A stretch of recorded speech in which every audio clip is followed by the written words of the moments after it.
भारत माता की। अरे भाई, ये बाबूजी की धरती है, कल्याण सिंह की कर्म भूमि है। क्या हो गया आवाज को आपकी?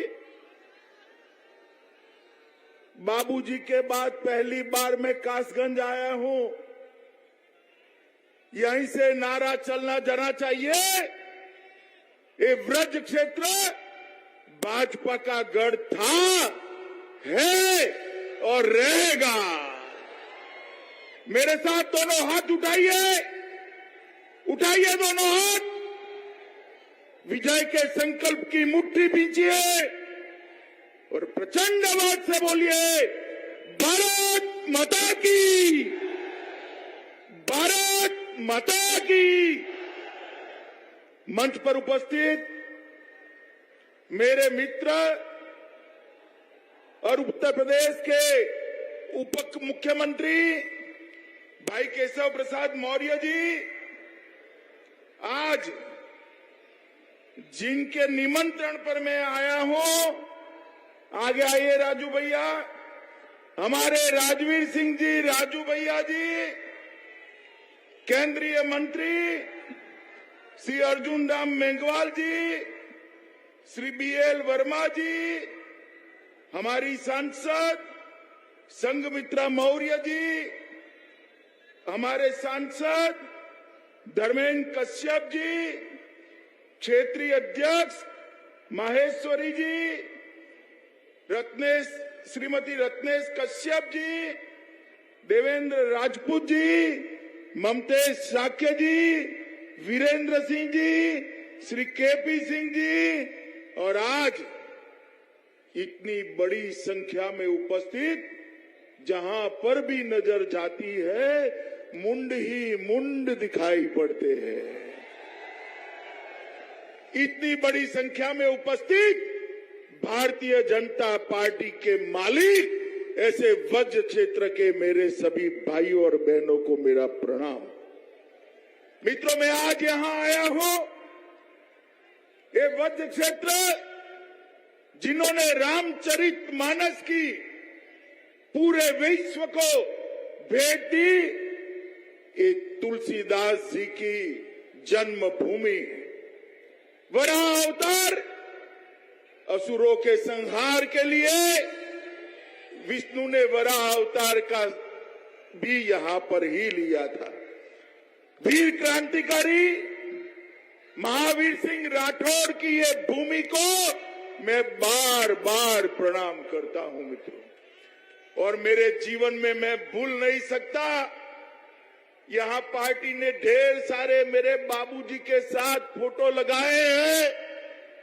बाबूजी अगर मेरा मार्गदर्शन न करते तो 14, 17 और 19 का विजय संभव ही नहीं था।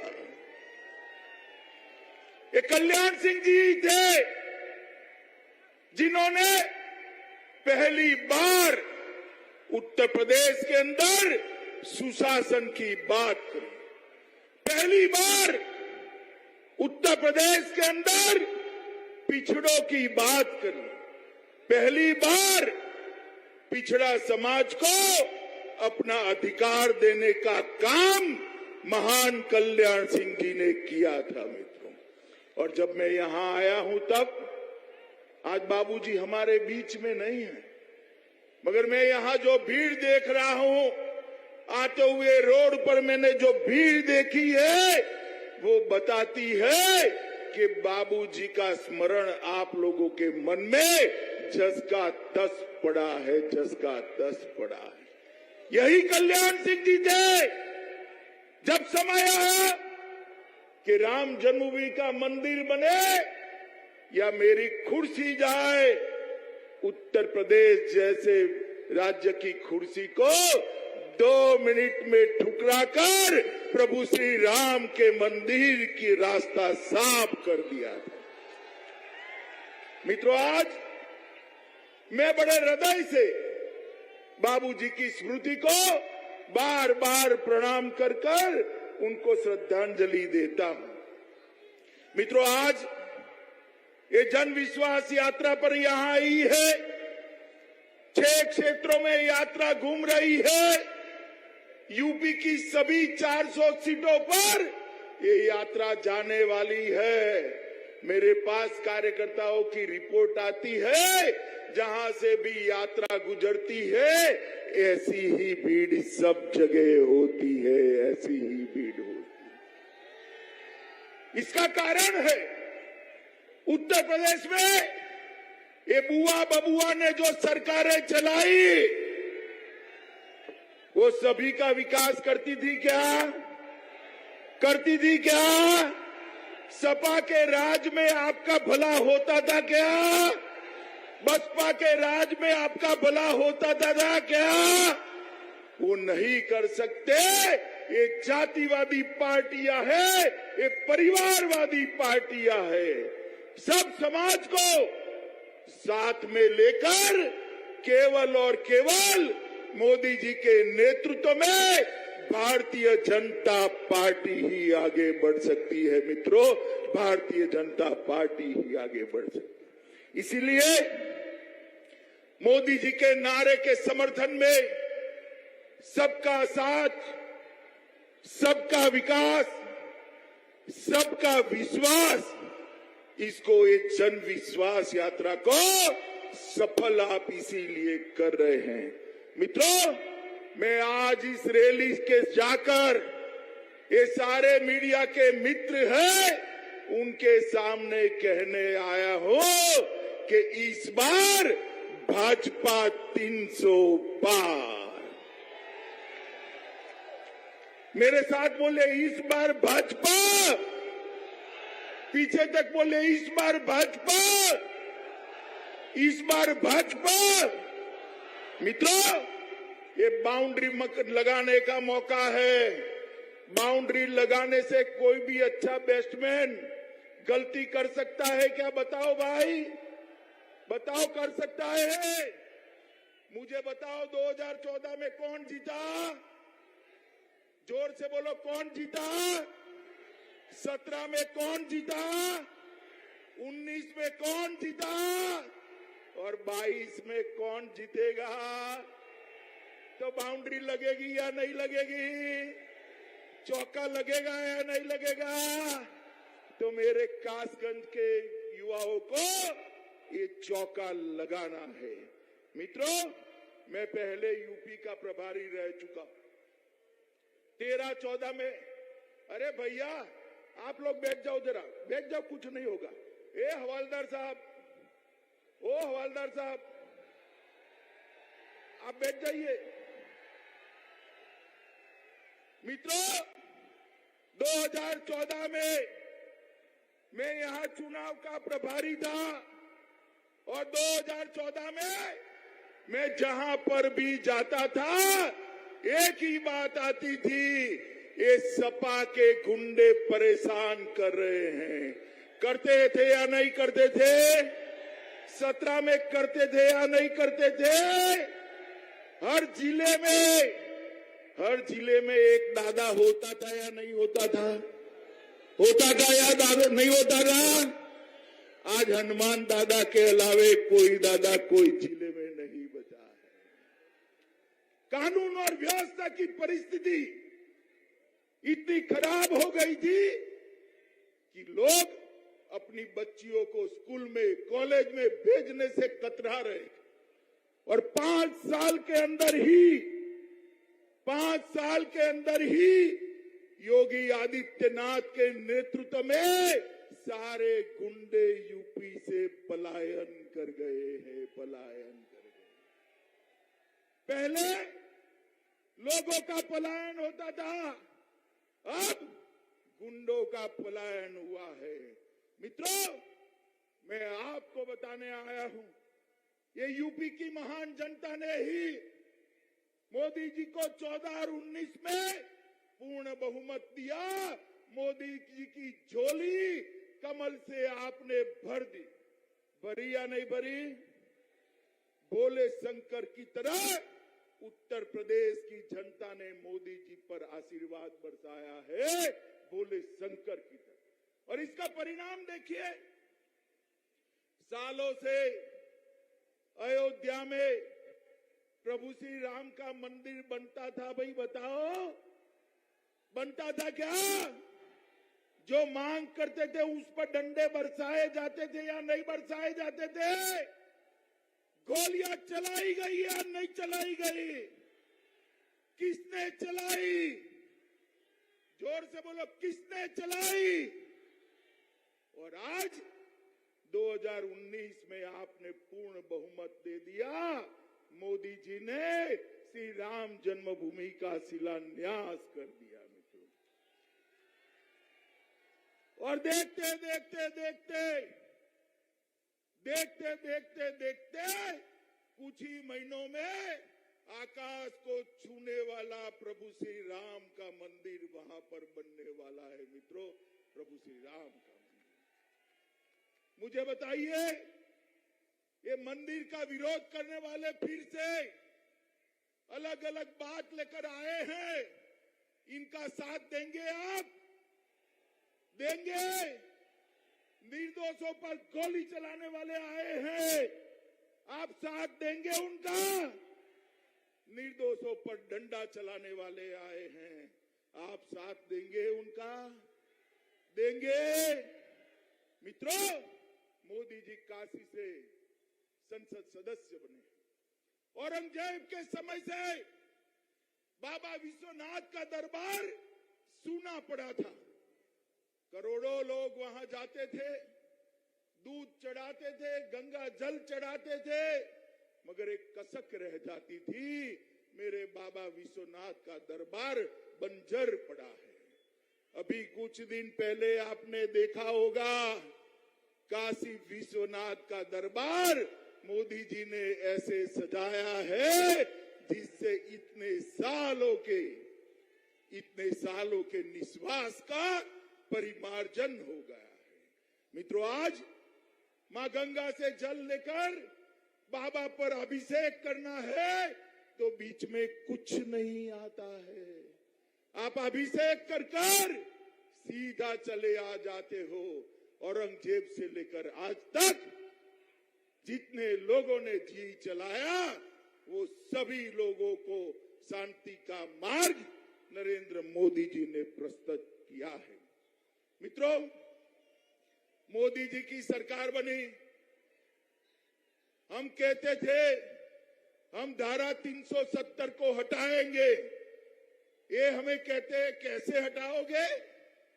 अरे यूपी वालों ने पूर्ण बहुमत दे दिया। 5 अगस्त 2019 को मोदी जी ने कश्मीर से धारा 370 को उखाड़ कर फेंक दिया। ये कश्मीर भारत मां का मुकुट बनी, आज भारत का अखंड हिस्सा बनकर पड़ा है। हमने 370 हटाई। मुझे बताओ, अखिलेश ने इसका विरोध किया या नहीं किया? जोर से बोलो, किया या नहीं किया? ये कांग्रेस पार्टी ने किया या नहीं किया? ये हाथी वालों ने किया या नहीं किया? 370 हटाने का विरोध करने वालों को वोट दे सकते हैं क्या? जोर से बोलो, दे सकते हैं क्या?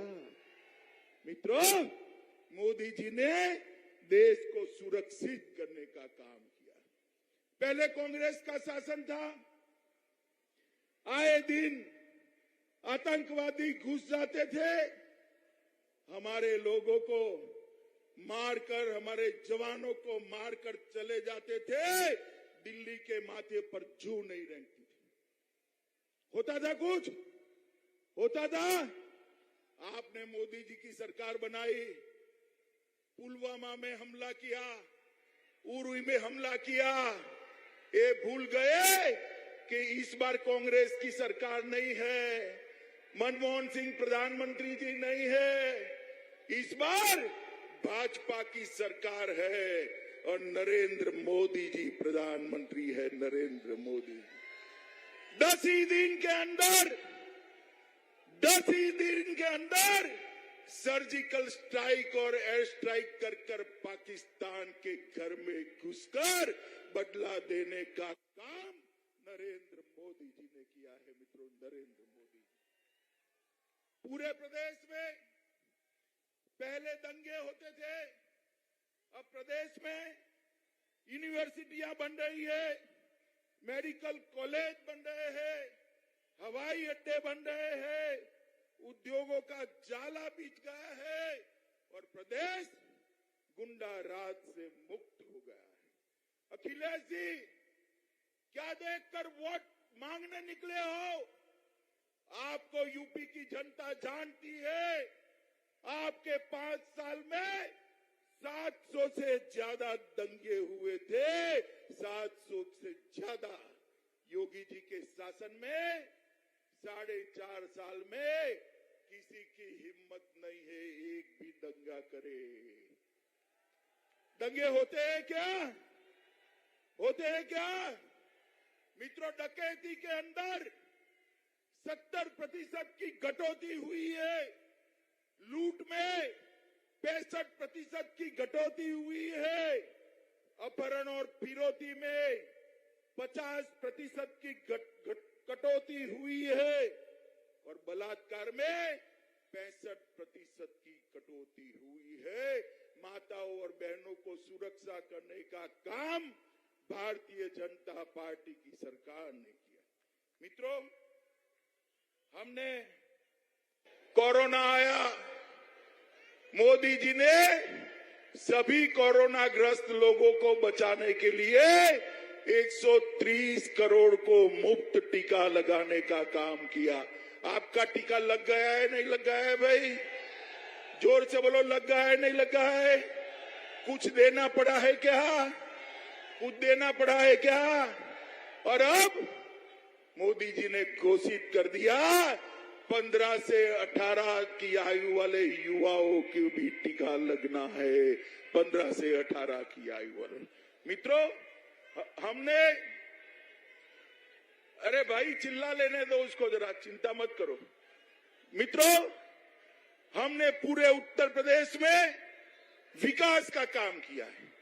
हर जिले में पहले एक बाहुबली हुआ करता था, अब हर जिले में एक उत्पाद है।